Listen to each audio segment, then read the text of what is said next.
Oh yeah, sexy biscuits. Nice.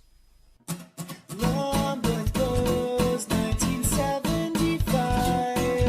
YouTubers on the rise, reviewing games late at night and sometimes friends. But Long Boys Bros 1975.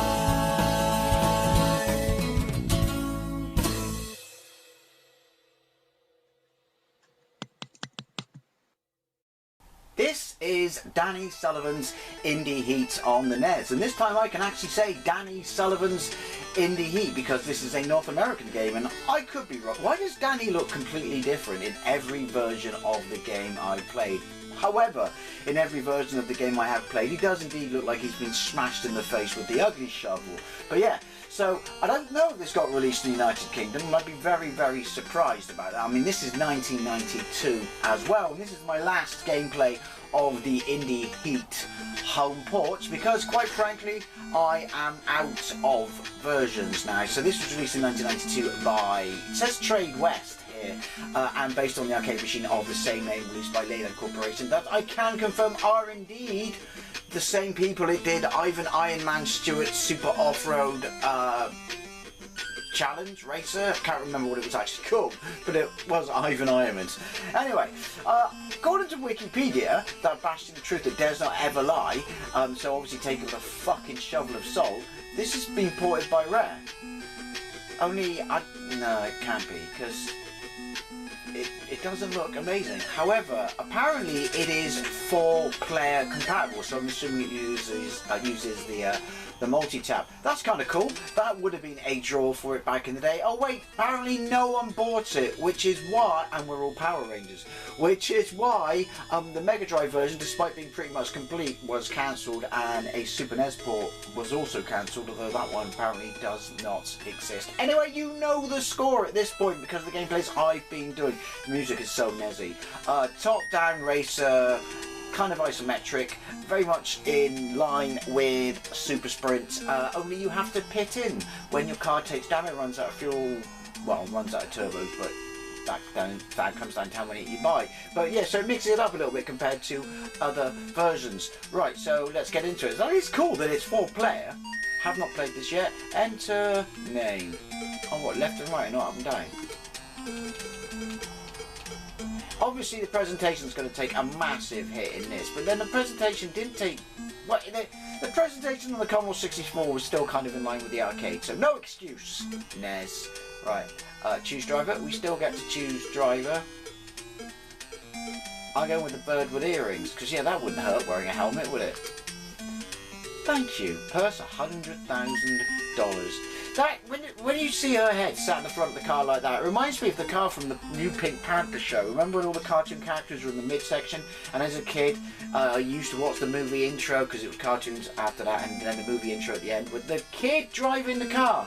Looks like that. Random, I know, but I just thought I'd put it in there. Choices, or start next race, turbos, brakes. I'm going to go with tyres. And then I'm going to go with engine, and then I'm going to go with nothing. But I'm sure someone said brakes and tyres, how you corner properly and stuff like that. Anyway, let's burn rubber, Danny. That is your real name. And so I've got 2 buttons. I've got fire, which is accelerate. I've got 2 buttons, one of which is accelerate, and I'm assuming the other one is turbo. Let's go. Right, so I'm red. We start. No, that's... I'm on fire already. Yeah, we don't do the tracks in the same sequence as we do. I got completely gangbanged at the start. Yeah, as apparently all the other versions, and that includes the arcade. Why are the tracks in a different order?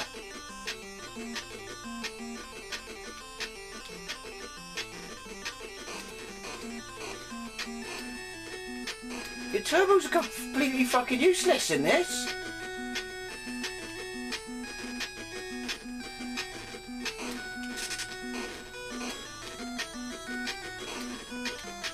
Apparently I've got loads of them though.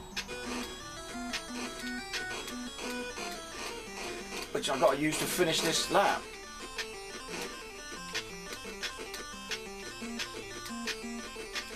can't move. Fucking hell. It fills up your turbos. We get a new round of turbos every time. I mean, I guess this would have been fun, 4-player, because it would have been manic.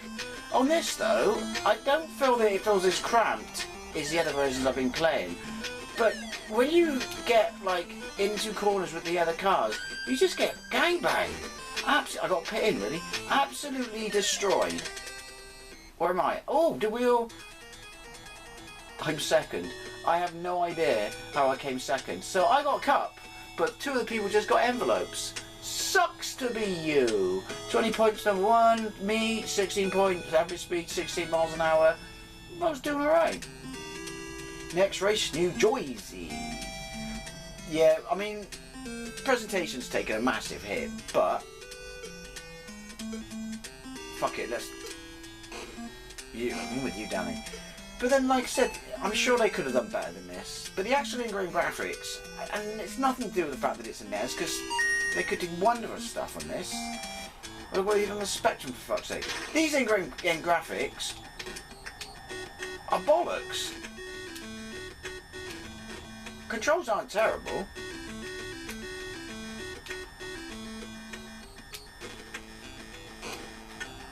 Apparently my turbo works this time. I'm guessing my car's got a little bit of grunt now. He pitted in because he's a pussy. I don't pit in until I'm on fire. And by on fire I don't mean I'm doing really well. I mean literally on fire. Right. Turbos. I don't understand what the deal with Turbos is on this. So is this not a direct, straight, 100% accurate port of the arcade? I'm going to go with. Liberties have been taken. Because the other reason you could argue that maybe this didn't do very well is it looks like shit.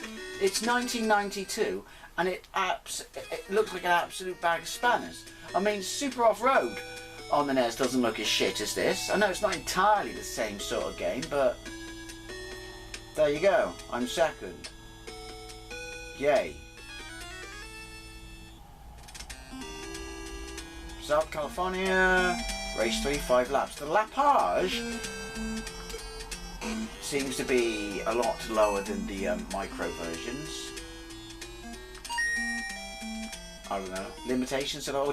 Maybe they just gave it a really small cartridge. Oh look, it disappeared off the screen.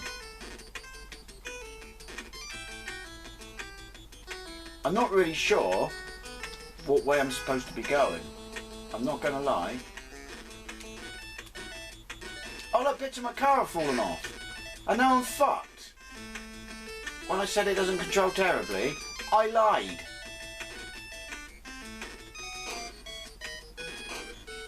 Can you actually blow up if you're... Ugh. It's got fucking Velcro wall syndrome.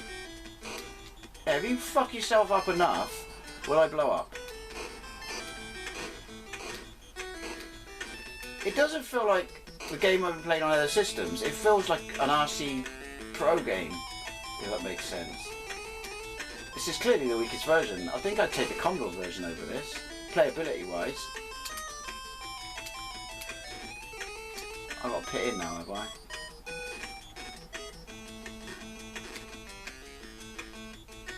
Oh, is anyone's game still?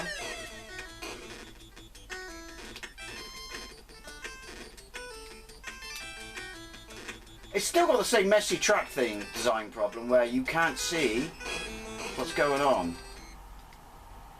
Did I? Hey! Am I a man? Am I a woman? Because they actually counted differently back then, if you remember. Right, still second overall then. I mean, it's not terrible. As I always say, this is the only way you could play this arcade game. You absolutely love and adore this arcade, and you've probably been very happy, especially around multi-tap.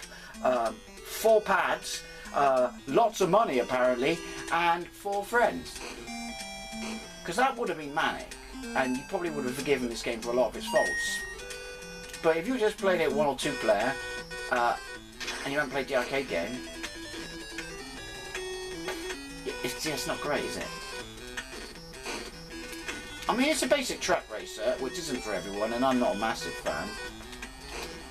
And there is something satisfying about if you actually manage to, like, corner and actually not fucking hit everything and get gangbanged by your opponents.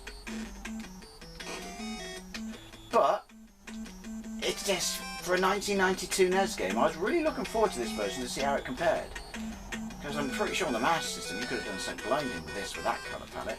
But yeah, I'm very disappointed. I know it doesn't look as good, the Commodore 64 version, but I would say it plays better. Yoink. I'm fucked already. I'm on fire!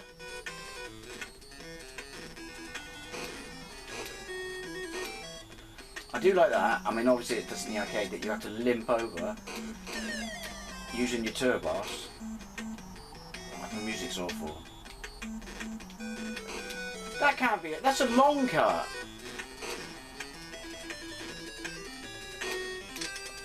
Hey, don't know.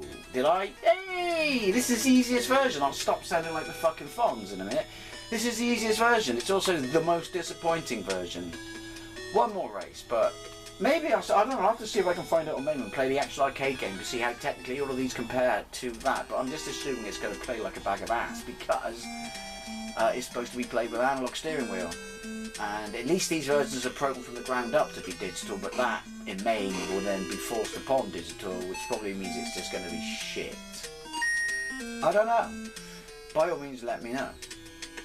Oh, now we're on stage 1.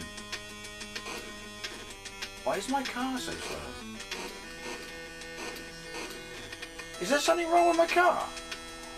Apart from the fact the obvious answer being, yeah, it's an Indy car.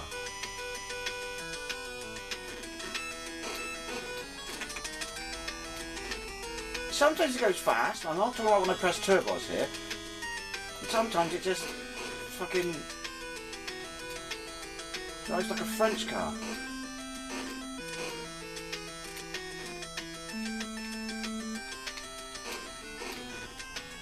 Oh, look how wide the track is, and it's still fucking impossible for me to overtake anyone.